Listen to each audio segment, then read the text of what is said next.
Good afternoon, everybody. I think you must have got sick of listening to me over and over again, year after year, saying that surgery for portal hypertension is something that's not dead. In 2010, GV at a conference gave me a topic, is shunt surgery obsolete? From 2010 to 2015, I'm still surviving, the topic is still surviving. So there are obviously people who still want to know the place for shunt surgery in portal hypertension. So in 2015, is there a role?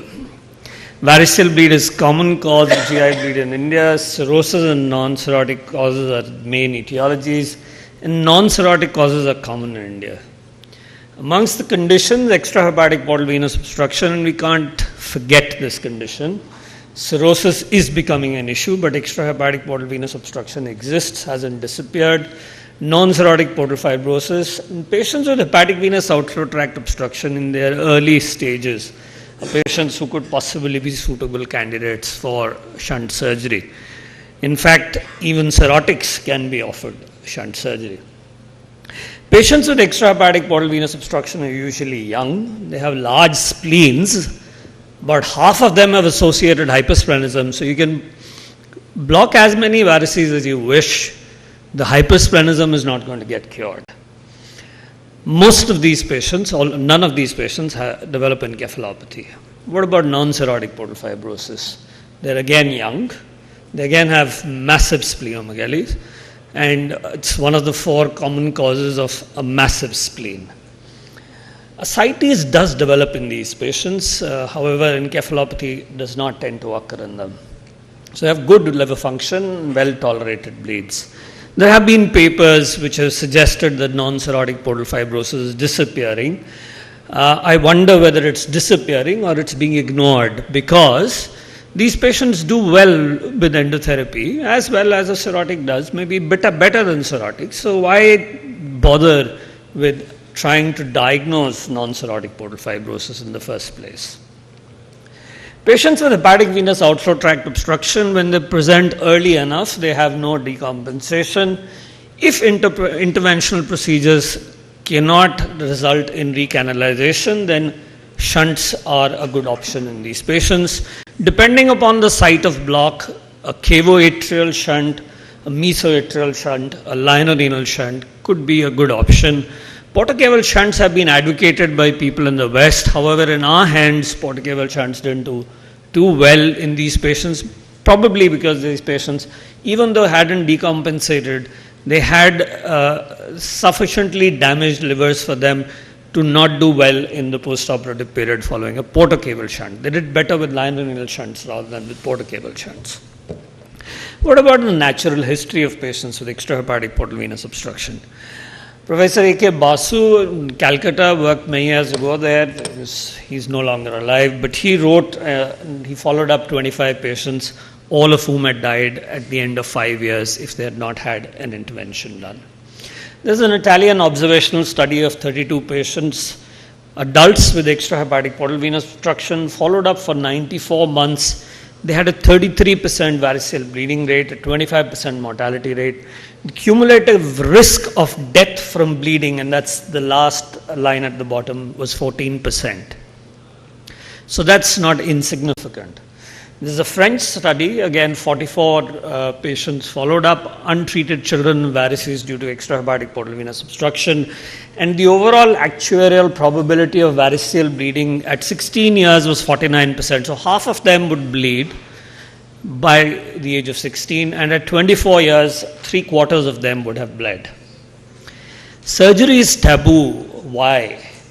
Because of 4 randomized controlled trials done in the 1970s and 1980s in the United States of America on patients admitted to Veterans Administration hospitals who were alcoholic cirrhotics. We forget that other than alcoholic cirrhotics, there are other people.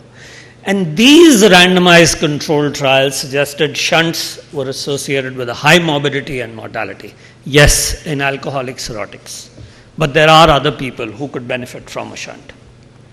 What is the Indian scene? Patients are often poor, they're young, they come from rural areas, lack blood transfusion facilities even today, and have a very good liver function. Surgery, it's a one-time procedure, it's cheap, associated with a low morbidity and mortality, a low rebleed rate, no encephalopathy or minimal encephalopathy in the non-cirrhotics, and you remove a large spleen. There are disadvantages. Availability is becoming an issue because fewer and fewer people do these procedures. They're happier with these patients not being referred to them. Encephalopathy happens in cirrhotics, and there is a mortality. It's less than 2%, but it's there. So you have various procedures available to us, non-shunts and shunt procedures, and we could create any shunt between the portal venous system and the systemic system. So amongst the variety of these procedures, portosystemic shunts that can be done, we tend to prefer the proximal linorenal shunt. And that's because it has low rebleed rates and therefore good long-term patency rates, low encephalopathy rates, a low mortality. It removes the spleen and therefore cures the hypersplenism in the over 45% of patients who have associated hypersplenism. It results in growth spurt in children. This has been documented in multiple studies from India as well as from other countries, and in our hands has become a standardized procedure. And therefore, for us, it's an effective one-time therapeutic procedure for a condition which requires a lowering of the portal pressure rather than obliteration of varices, which are a cause of the raised portal pressure. So the indications for surgery, as far as we are concerned, patients with non-cirrhotic etiology of portal hypertension is a patient who's had one major bleed, which we define as a bleed which required blood transfusion, or two minor bleeds, patients with portal biliopathy, patients with ectopic varices, patients with symptomatic hypersplenism. And in the emergency setting, in a patient with non-cirrhotic etiology, we would offer a shunt if the patient failed endoscopic therapy. I agree, that is a very small proportion of patients. We used to do about 15 emergency shunts a year. It's now down to 1 to 2 shunts a year in the emergency setting. It does, so that's a significant drop, and endotherapy obviously has made a dent as far as this particular indication is concerned. What about primary prophylaxis? We recommend primary prophylaxis in patients with extrahepatic portal venous obstruction, in patients who have high-risk varices, who live in remote areas, and where access to healthcare facilities is limited. As recent as last week, a 26-year-old came to us who had been diagnosed with extrahepatic portal venous obstruction. 10 years ago, he never had a bleed, he had a massive bleed and he died.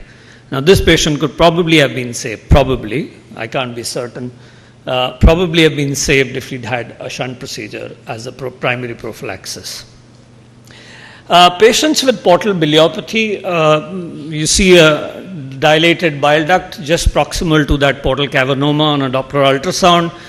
You see these smooth strictures on an ERCP in the middle of the common bile duct due to, again, collaterals pressing over the common bile duct.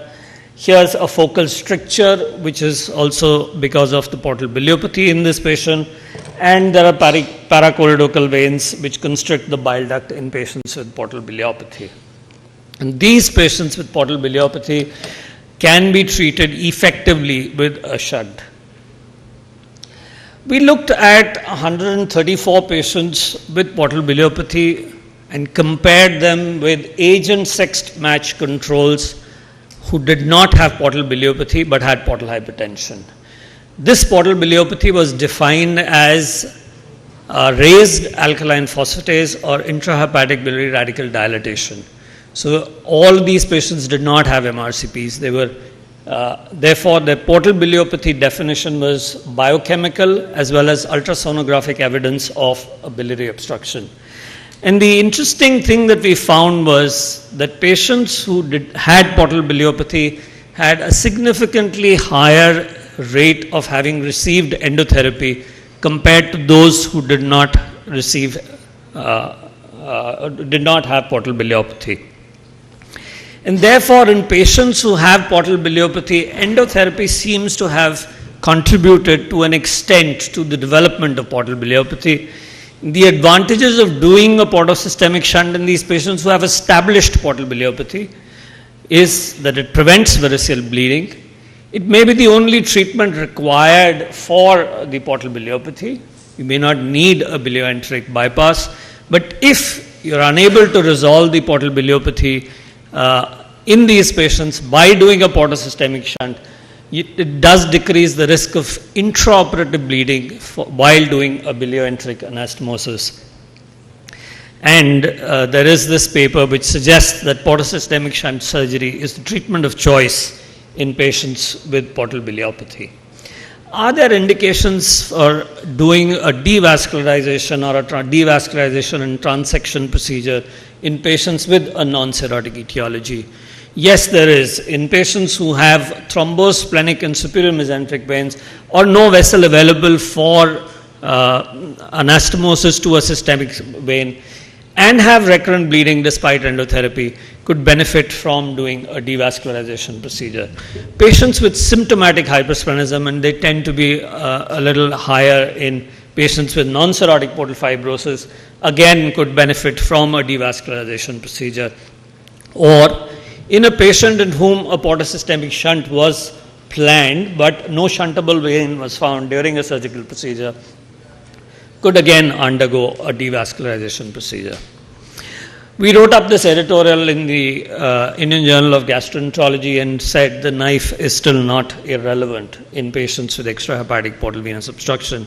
And we were at that time commenting upon a long-term follow-up study of endoscopic therapy in patients with extrahepatic portal venous obstruction, 20-year follow-up which showed a 17% rebleed rate, 20% recurrence of esophageal varices and 10% recurrence of fundal varices.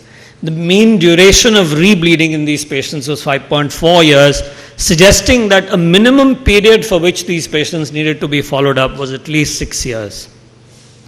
Now, therefore, this 17.2% rebleed rate is almost double the rebleed rates that you get with patients who have undergone shunt surgery. There is a similar long-term follow-up study from Brazil, smaller number of patients, but long follow-up, 17 years of follow-up. And only 56%, just over a half of these patients were free from episodes of rebleed. And therefore, nearly half the patients were continuing to rebleed. If you look at the overall survival in our series of over 1,000 patients with extrahepatic portal venous obstruction who have undergone surgical procedures for portal hypertension, we had a 93.8% overall survival at 25 years with a bleed-free survival of 85% plus. Post-shunt rebleed rates in patients who underwent a proximal splenorenal shunt was 8.6%. Obviously, with devascularization procedures and other shunts, the rebleed rates were higher. The overall rebleed rate was 10%. And that's been the consistent observation of people who've done shunt surgery for patients with extrahepatic portal venous obstruction all over the globe. It's not just our isolated experience. Whether it was Mexico, whether it was France, the rebleed rates have been remarkably low in these patients. But for the die-hard non-believer who believes that there is no place for shunt surgery, I have two sentences here from a recent paper published by Professor Serene amongst the strong advocates of doing endotherapy in these patients. And he says that most experts feel that if there are shuntable veins and the requisite surgical expertise available, it is better to do shunt surgery in patients with extrahepatic portal venous obstruction. He says this helps in growth recovery and may reduce the development of gastric and ectopic varices and worsening of portal biliopathy. What about patients with non-cirrhotic portal fibrosis? Our experience about 350 odd patients, the rebleed rates are close to, slightly higher than patients who have extrahepatic portal venous obstruction, but reasonably close to those rates. The non-shunt procedures 8%, the rebleed rates 9.6%. Encephalopathy is something that you do see following a shunt in patients with non-cirrhotic portal fibrosis. However, patients with a nodular liver, a low preoperative albumin, and a large shunt size had a higher incidence of encephalopathy compared to those who did not. Myelopathy occurred in some of these patients. We had to do 2 shunt ligations and 1 shunt embolization in 5 of the patients with some improvement in their myelopathy. 10 patients developed nephropathy. 3 of them died of renal failure. 34 patients who developed ascites, that's about 10%. Easily controlled on diuretics, 1 hepatopulmonary syndrome. But interestingly, neither in the group with extrahepatic portal venous obstruction, well, not neither, we had 2 patients in the extrahepatic portal venous obstruction group, but none in the non-cirrhotic portal fibrosis group who developed overwhelming post-splenectomy infection, because the spleen does get removed in these patients. We had 25 late deaths in the non-cirrhotic portal fibrosis group and close to 80% 15-year survival in these patients. While our own experience with cirrhosis is not something great to talk about, there is this randomized trial, and that's level 1 evidence for those of us who believe in evidence-based medicine, which suggests that in patients, 211 unselected consecutive patients, and I know there are surgeons in the audience who will say, well, nobody believes Orloff's data, but unfortunately, whether we like it or not, this is data, it is level 1 data, and in fact, before this paper was published, a group of surgeons actually went and visited that center to confirm that these results were actually true, and only then this paper got published. There is evidence to suggest that at 10 years or more of follow-up, these patients tend to do better with a portocable shunt than if they went ahead and received endotherapy.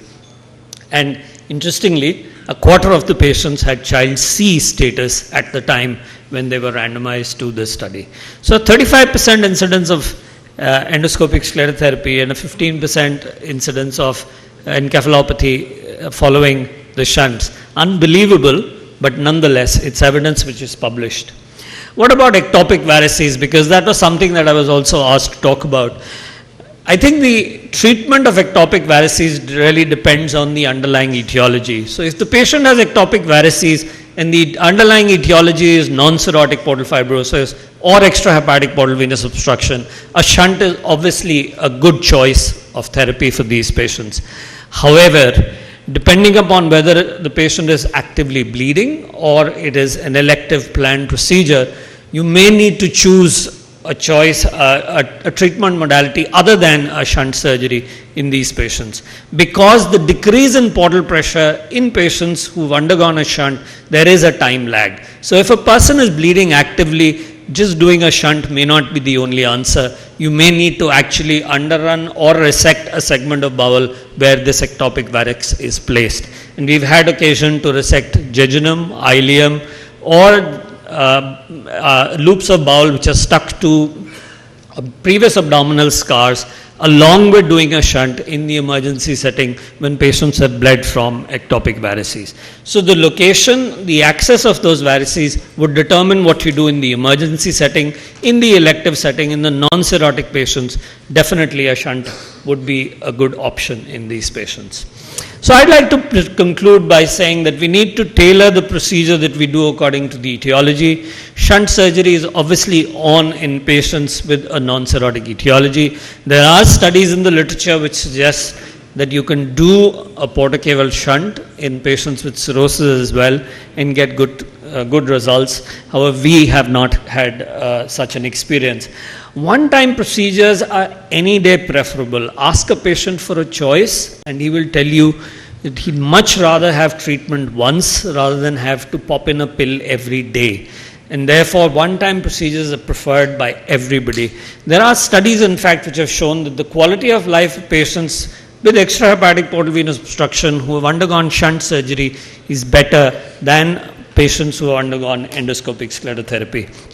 And therefore, in our country, with non-cirrhotic causes are commoner than in other places in the world. A lienorenal shunt which removes the spleen, cures the hypersplenism, which is present in about half these patients, has a low rebleed and encephalopathy rates and a low mortality, is definitely a procedure that is worth doing. Thank you very much.